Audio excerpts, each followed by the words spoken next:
Ja, och så går vi igång igen. Och startlistan, den har ju inte stämt något, så den har vi slängt för länge sedan.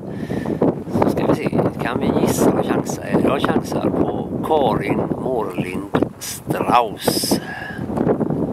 För jag känner igen den lilla gromen som sitter där bak, och det är nog en Strauss.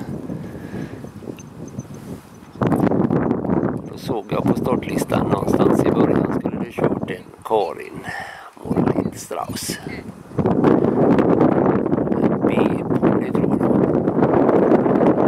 Det känns jag på att det är Henrik Bors.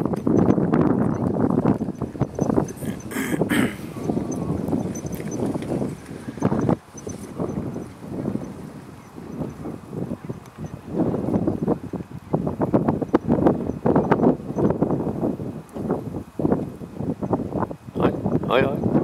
Ja, det gör inget. Det finns folk som inte gör annat än reser upp koner. Oj, nu skakar jag så där igen.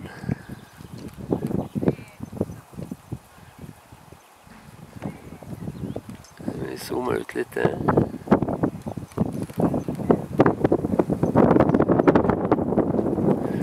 Kanske skulle taktat upp lite, så hade du nog fått hästen att gå lite bättre kanske. Ja, jag ska leka expert, för det är jag inte, men jag tror att det skulle gå bättre om du körde lite fortare med den hästen. Jag tror den vill gå lite fortare.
Så.